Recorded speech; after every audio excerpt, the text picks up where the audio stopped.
Halo sahabat Indonesia, kita bertemu lagi dalam Opini Rudi. Sahabat Indonesia, kali ini saya tidak membahas tentang tragedi dari kelompok-kelompok radikalis yang sedang menyerang. Tapi hari ini saya akan mengajak Anda untuk berdiskusi tentang kiprah dan langkah dari seorang Anies Baswedan. Nah, apa masalahnya dengan Anies Baswedan?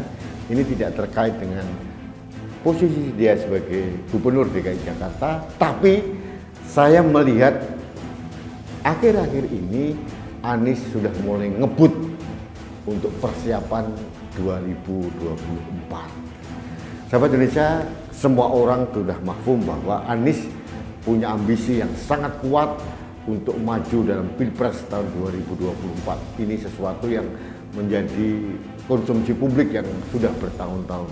Nah, sekarang pertanyaannya adalah apa langkah-langkah Anies menuju ke arah sana?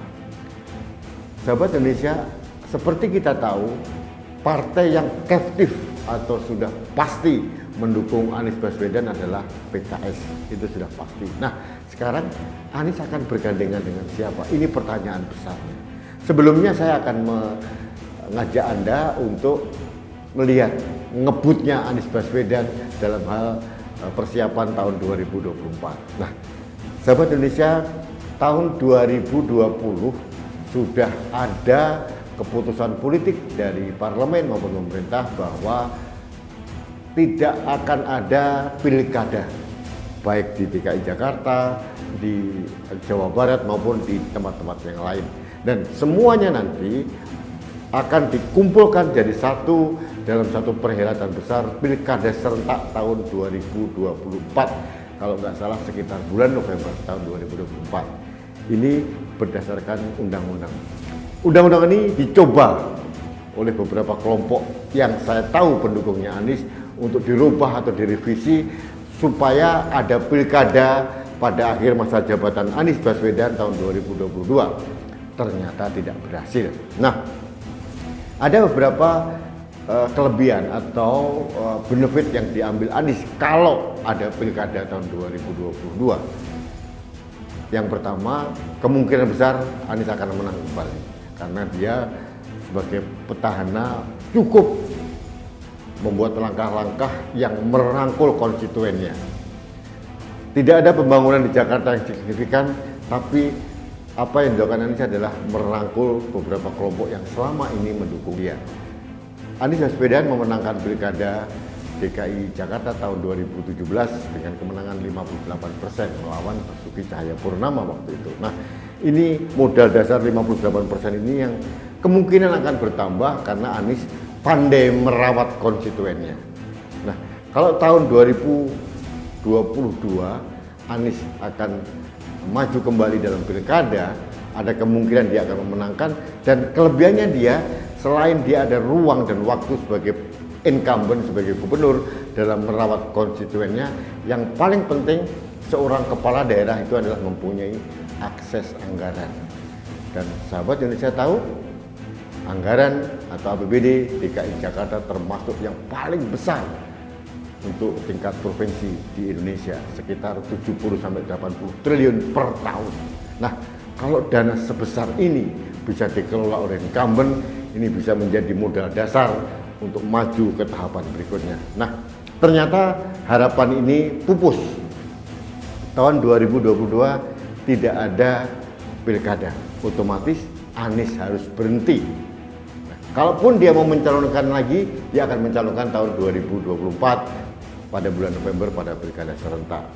Nah, selama masa jeda tahun 2022 sampai 2024 ini kepala daerah yang masa jabatannya habis akan diisi oleh PLT atau pelaksana tugas dari gubernur, wali kota maupun bupati. Ini kewenangan mutlak dari Menteri Dalam Negeri atas persetujuan presiden. Nah, sahabat Indonesia, melihat konstelasi ini Anies harus realistis bahwa tahun 2022 dia akan berhenti atau jeda sejenak. Mungkin dia akan mempunyai cukup waktu untuk menggalang dukungan dalam rangka persiapan tahun 2024 Tapi saat ini saya melihat dia sudah mulai ancang-ancang dan semakin keras ngebut untuk mempersiapkan diri. Sebagai contoh, dia kemarin yang lama tidak berbunyi tentang janji kampanye untuk penjualan saham PT Delta Jakarta, pabrik minuman keras atau bir, akhir-akhir ini dicoba dimunculkan kembali oleh Anies yang berkehendak untuk menjual saham dari Pemda DKI. Meskipun dalam kenyataannya ditangkap secara bodoh oleh DPR dan DPR agak menghalangi, tapi public opinion terhadap langkah Anies dalam menjual saham pabrik bir Delta Jakarta ini akan cukup positif bagi orang-orang Islam khususnya. Nah, ini langkah awal dari Anies. Yang kedua, banyak langkah-langkah Anies yang dilakukan. Salah satunya yang baru-baru saja, tiba-tiba hanya dengan 16 jam dia menerbitkan IMB, pesantren milik Said Agil, Ketua PBNU. Luar biasa. Biasanya mengurus IMB di Jakarta ini butuh waktu berbulan-bulan bahkan tahunan, ini hanya 16 jam, saudara-saudara. Luar biasa. Saya tidak yakin bahwa ini adalah buah dari reformasi birokrasi di Pemda DKI. Bagi saya, ini hanya semata-mata langkah Anies untuk meraih dukungan dari PBNU. Apalagi PBNU ini kadang-kadang, mohon maaf, ini kadang-kadang bisa berubah-berubah. Esok dele, sore bisa berubah menjadi tempe. Ini sifat PBNU karena dia merasa mempunyai masa yang besar sehingga dia bisa memainkan masa besar dari warga NU ini untuk bermain-main di penawaran tertinggi dalam hal politik. Nah, ini ciri khas PBNU. Tapi itu yang terjadi dan ini dicoba untuk dimainkan oleh Anies dengan mengambil hati dari ketua PBNU maupun Nahdliin yang lain. Apakah ini berhasil? Saya tidak tahu, tapi ini lumayan mengambil hati seorang Said Agil Sirot. Sahabat Indonesia, banyak langkah-langkah yang lain. Tiba-tiba kemarin dia berseteru atau berbeda pendapat dengan Wakil Gubernur Risa Patria tentang boleh tidaknya sepeda lipat masuk dalam gerbong MRT. Wagub bilang tidak boleh karena akan mengganggu penumpang yang lain. Anies dengan konfrontasi yang sangat tajam, dia goes menggunakan sepeda dan masuk di MRT dan mengatakan bahwa sepeda bisa saja masuk di MRT karena tidak mengganggu katanya. Nah, ini dalam rangka apa? Dalam rangka adalah untuk mengambil hati komunitas-komunitas bersepeda salah satunya. Sahabat Indonesia, banyak contoh-contoh yang lain yang populis yang dilakukan oleh Anies Baswedan. Dan ini saya duga akan berlanjut terus sampai tahun depan, sampai akhir masa jabatannya dia. Kita lihat saja nanti. Nah, sahabat Indonesia, pertanyaan berikutnya. Anies nanti akan berpasangan dengan siapa? Ini menjadi pertanyaan. Kita tahu kekuatan Anies di Jakarta dan mungkin Banten dan Jawa Barat tidak cukup untuk memenangkan diri menjadi presiden. Dia harus menggandeng tokoh-tokoh yang kuat. Ada beberapa rumor katanya digandengkan dengan JK, Yusuf Kala. Tapi secara algoritma umur manusia tahun 2024 JK sudah 79 tahun. Saya kira agak sulit ya, agak secara mungkin beliau sudah tidak mau masuk dalam politik praktis atau apa. Saya kira untuk orang Indonesia umur 79 itu cukup terlalu tua untuk masuk ke ranah politik praktis. Atau mungkin masuk bergandengan dengan Prabowo Subianto, apa salahnya? Kalau Anies bergandengan dengan Prabowo Subianto, otomatis Anies akan mau menjadi RI 2. Itu sudah pasti. Senioritas dia, keseganan dia terhadap sosok Prabowo akan mau dia jadikan RI 2. Apakah ini mungkin? Sangat mungkin. Dan ini menurut saya adalah kemungkinan besar. Karena apa? Dengan masuknya Prabowo digandeng Anies menjadi RI 1, ini adalah simbiose mutualisme. Semuanya saling diuntungkan. Prabowo akan mendapatkan tambahan amunisi suara yang besar dan Anies pun akan mendapatkan tambahan suara dari kelompok-kelompok pendukung Gerindra atau Prabowo Subianto. Pertanyaannya sekarang, apakah deal di antara mereka akan terjadi? Bisa jadi. Bisa jadi adalah karena Prabowo tahun 2024 berusia sudah 73 tahun, kemungkinan dia hanya bertahan hanya satu periode. Nah, mungkin Prabowo satu periode berikutnya Prabowo akan gantian mendukung Anies, jadi Anies menjadi RI1 atau Presiden Republik Indonesia. Mungkin saja, ini kalkulasi politik saya sederhana.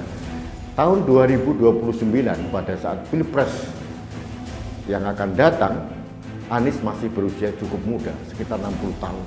Jadi saya yakin dia masih mempunyai peluang besar untuk tahun 2029 kalau benar dia bergandengan dengan tokoh senior seperti Prabowo Subianto. Bisa jadi Anies Baswedan akan menggandeng Gatot Nurmantio, tapi ada tapinya ini. Ada beberapa kelemahan Gatot Nurmantio. Yang pertama, dia tidak mempunyai partai. Yang kedua, Gatot Nurmantio tidak menambah konstituen pendukung dari Anies Gatot ini, tidak akan menambah apa-apa karena selama ini Gatot sama Anies mempunyai fans club yang sama. Akan berbeda kalau bergandengan dengan Prabowo Subianto. Karena apa? Selama ini banyak juga pendukung Prabowo yang tidak mendukung Anies. Ini konstelasi yang akan terjadi. Bisa jadi juga Anies akan menggandeng Sandiaga Uno. Jadi reuni Pilgub tahun 2017 akan dinaikkan menjadi Pilpres tahun 2024. Nah, ini juga ada positifnya. Positifnya adalah Anies akan mendapat suara tambahan baru dari kelompok pro Sandiaga, tapi ini pun tidak terlalu besar. Dan saya tidak yakin hal ini terjadi karena apa? Sandiaga tahun 2019 sudah menjadi calon wakil presiden dan sudah habisan, uangnya sudah habis banyak di Pilgub tahun 2017 maupun Pilpres tahun 2019, saya yakin ada keinginan besar dari Sandiaga plus Mpok Nur Asia untuk menjadi RI1 atau ibu negara. Jadi apa yang terjadi? Peluang mana yang akan mungkin terjadi? Siapa yang digandeng Anies? Saya menduga, prediksi politik saya adalah Anies kemungkinan besar akan bergandengan dengan Prabowo Subianto. Ini pasangan ideal. Pertanyaan berikutnya, bagaimana dengan deal Prabowo dengan PDIP? Sahabat Indonesia, deal politik itu bukan wajib ditepati oleh siapapun. Prabowo pun pernah terluka oleh deal politik dengan Megawati katanya. Tapi ternyata mereka rukun kembali. Dan bukan tidak mungkin deal politik yang katanya Prabowo Puan itu juga akan hangus atau mungkin akan selesai di tengah jalan.